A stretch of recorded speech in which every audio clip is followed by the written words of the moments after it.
Welcome back to Naval Action and the third episode of A Letter to the King.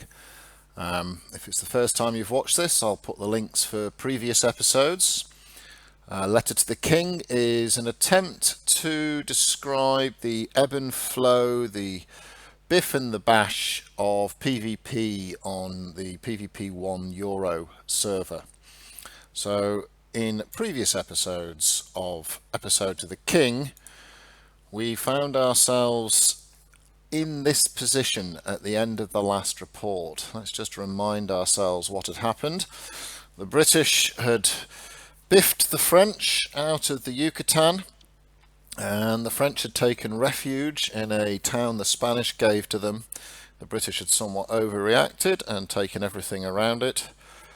And at the same time, the pirates were giving the Americans a bit of a shellacking on the coast of Florida.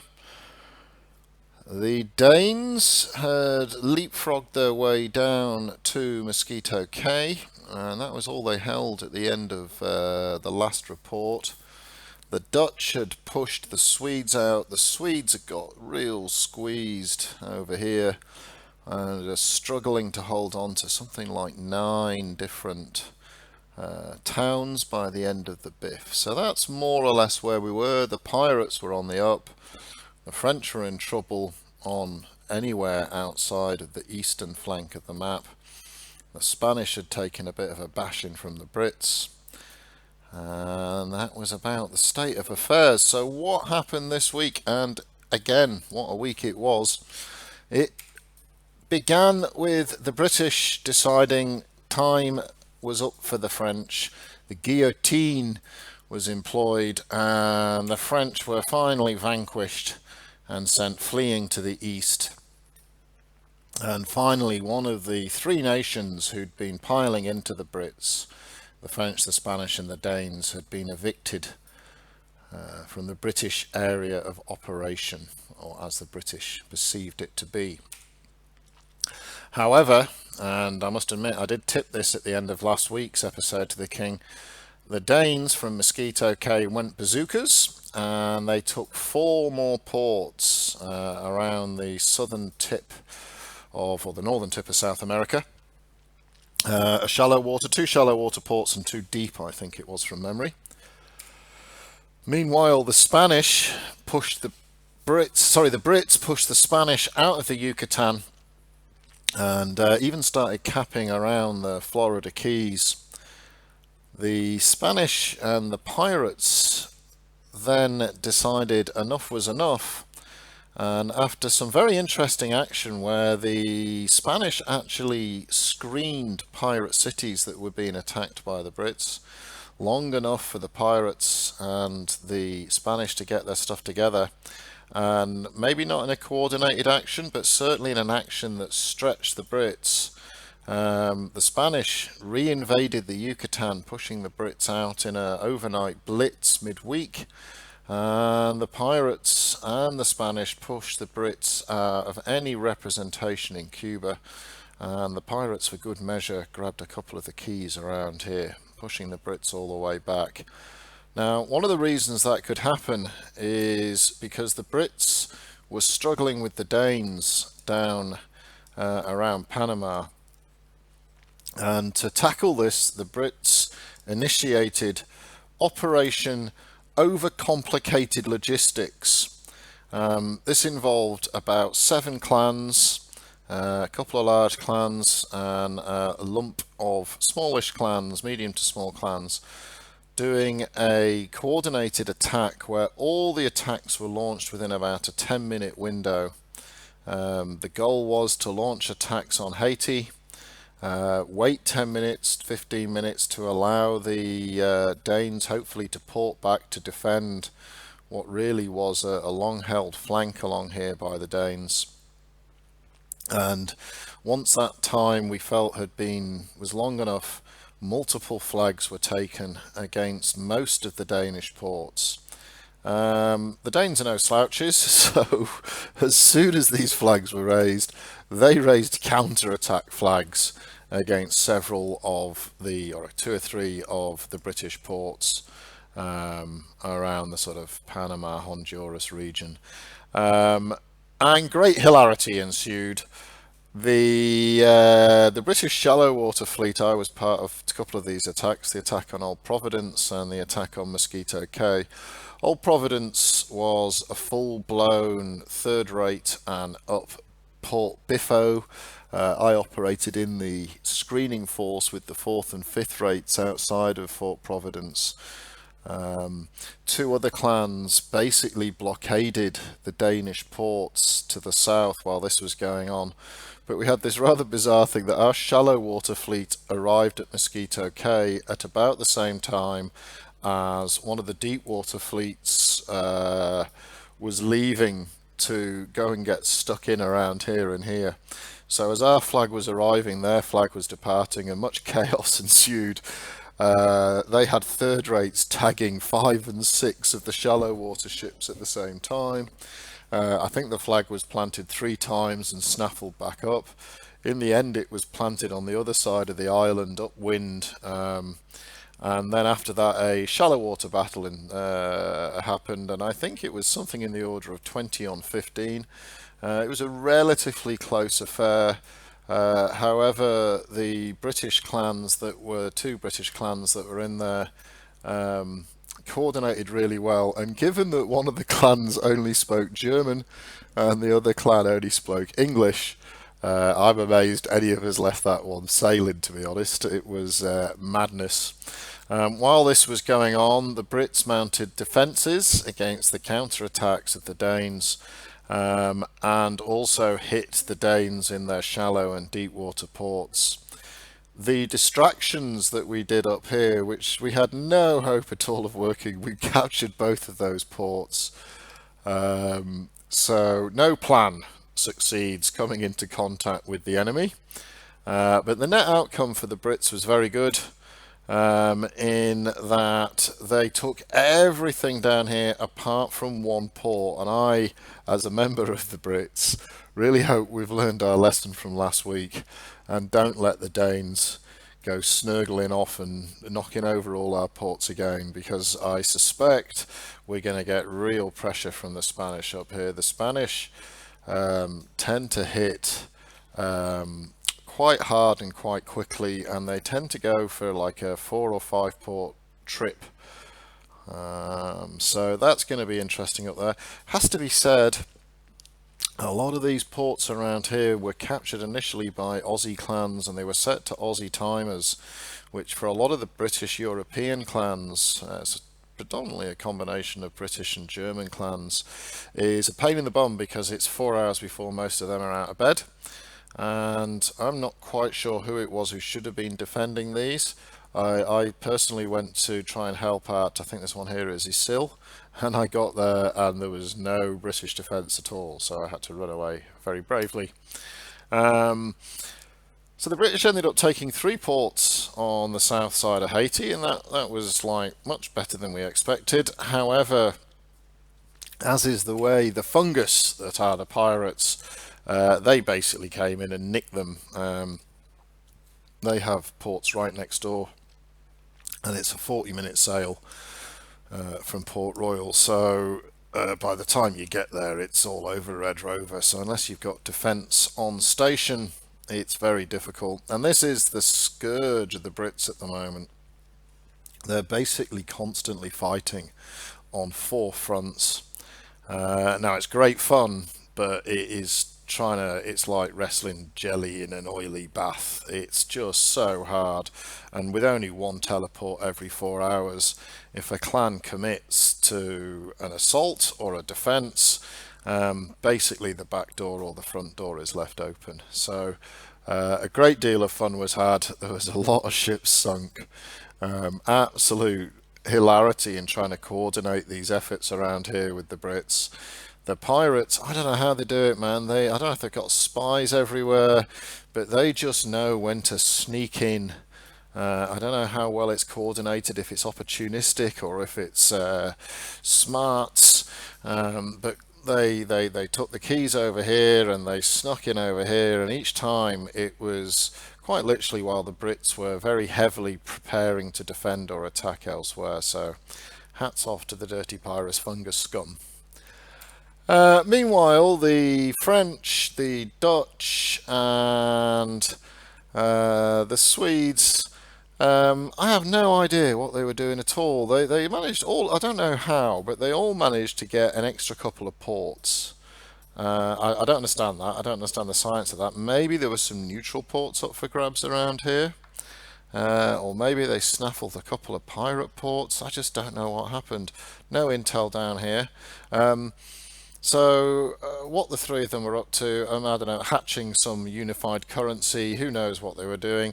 However, the French, there was a lot of French cut off when they were thrown out of here. I think they had a few ports set up in some of the free towns around this neck of the woods. And the French spent a lot of time ganking through the week, just sailing around ganking people. I got caught twice by the French. I got caught once in my little snow. I was moving some goods from one port to another, and I got snagged by a couple of French there. And I was also moving a ship. I can't remember. I think it was from Truxillo, and I was coming down here to Gracias, and 9 French ships sailed past me, and I was in my little brig. And that was an amusing 45 minutes as they chased me halfway across the oceans, and then I did offer them surrender, but they decided that they wouldn't surrender to me, and the 9 of them, in a very close battle that wasn't close at all, kicked my ass. And actually, that was a bit of a story of the week. Not me getting my ass kicked necessarily.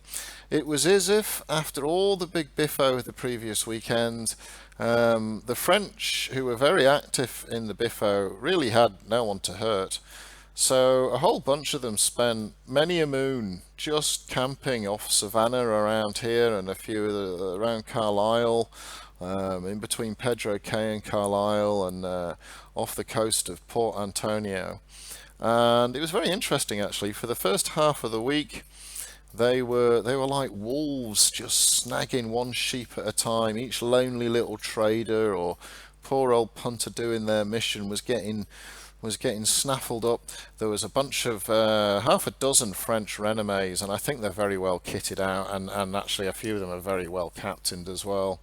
And these things are, I'm sure, they're gold speed machines. They're all tooled up for capture. So cutlasses and marines and the like, and they're very good at picking their targets or running away. And for the first half of the week, they really were ripping into lone sailors all around Jamaica.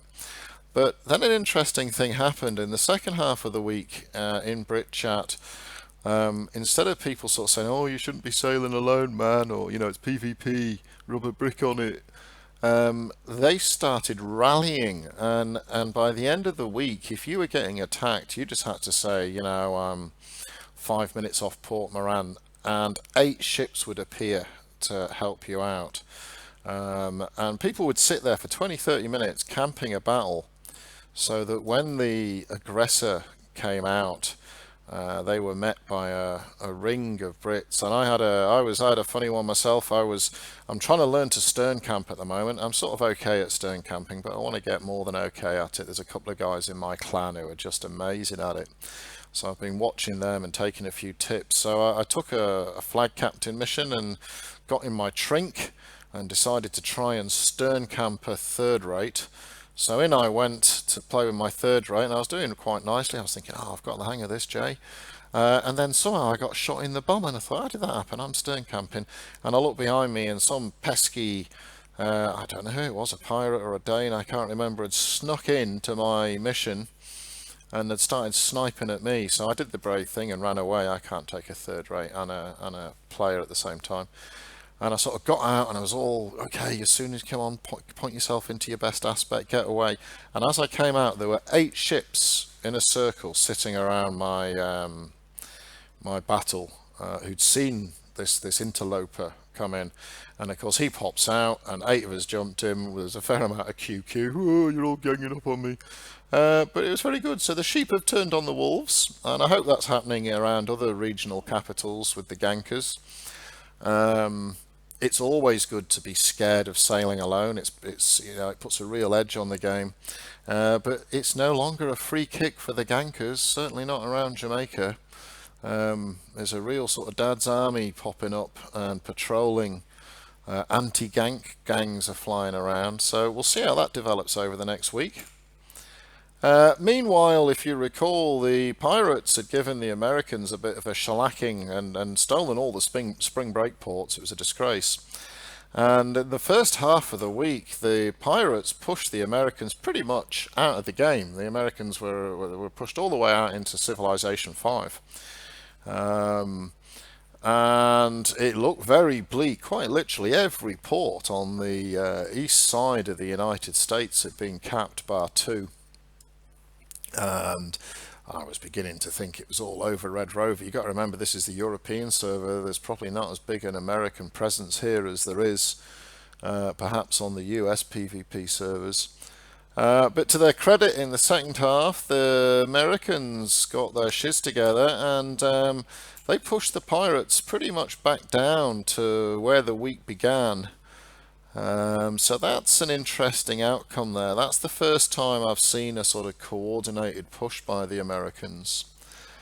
What was more interesting was, though, that later that week, only a couple of days ago on the forums, there was a very interesting announcement that the British and the Americans have created a bit of an anti-pirate alliance. Now, I don't think it stretches against any other nation.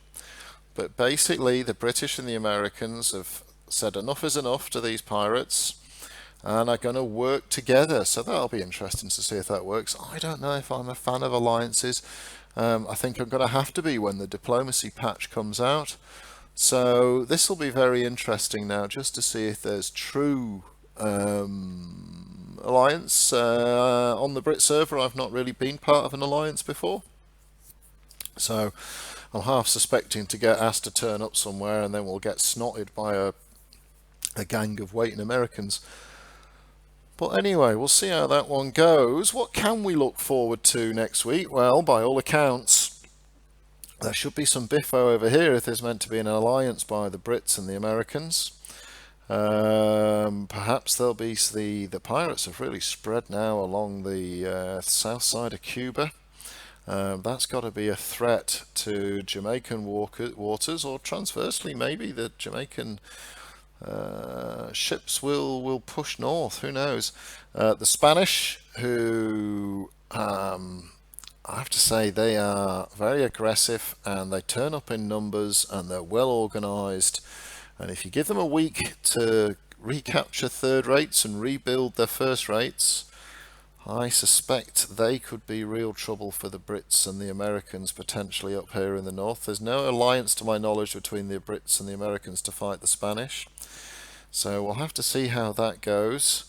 The Spanish may well push down here. Now, it was always the French doing the aggressing before. The Spanish tended to screen for the French. They don't have any French friends now, and it's an impossible flag carry for the French. The French can't flag carry at all into British waters without support either from the Danes or the Dutch. The Dutch have not got into any biffo with the Brits at all. If they were to open their waters to let the French back in, that would bring the southern British clans unfavourably to their attention, I suspect. What about the Danes? So the Danes have actually lost a number of ports on Haiti, and it's now getting harder for them to carry a flag to the Keys. So they're either going to have to concentrate. I can't remember what this town's called. It's Cobularon or Colberon or something like this, which is the one they still hold. So potentially they have to concentrate their efforts at pushing back out from there. But it's a bit of an obvious spot for the Brits. Surely they'll defend that, one says. Will they push back against the pirates? They could jump to the Keys, but the Keys are so easily retakeable for the Brits. So the Danes, interesting point now for the Danes. Unless they consolidate down here, I think they might have to turn their attention to the pesky pirates. And so, what will happen in the semi-European Union, the new forming European Union over here of the Swedes, the Dutch and the French? Interesting, I don't know. Will the French just carry on with their harrying biffo? The Renommee Brigade, I think, are there forever. I think that's their thing. They sail out, I think it's this port here. Like I say, some very, very good players. I don't know if they've got shipbuilding capabilities, but I'll tell you what, they capture enough ships, so maybe they don't need it. But that'll be interesting. Coming out of, I think it's here. I can't imagine where else it is. I don't know if they've got maybe ports here and here for their screening fleets they were running up and down this neck of the woods. Very interesting. So, what will next week bring? Well, we'll have to wait till episode 4. Let's have a look at the tally of splinters, sail and blood. And once again, the pirates, top of the pops. A net gain of 4 ports. A lot of that is to do with the ports they snaffled off the British after the British took them off the Spanish and Danes respectively. The British lost quite a lot of ports in the week, and the main reason for that is a lot of the ones they took were really just launched attack pads to get rid of the French, and then the surprise attack on the Yucatan by the Spanish cost them another 4 ports. The Americans actually ended up making a gain of 3 ports. I think they capped a couple of islands just north of the Yucatan, and they snaffled back a port off the French. The Dutch, very happy. The Dutch eating their food, drinking their beer and looking at their lovely tall ladies. So they didn't move in either direction. The French gained a port. I've no idea how. The Danes lost 3. Well, that's the ones that they lost in Haiti. The Spanish gained 5. That's predominantly in the Yucatan and a couple of ports they took back in the shallows just south of Cuba. The Swedes gained 2 ports. I didn't see any Swede flags go up, but who knows where they're from. I don't know if they've capped a couple of neutral towns that weren't affiliated. I'm not quite sure how they managed to get those.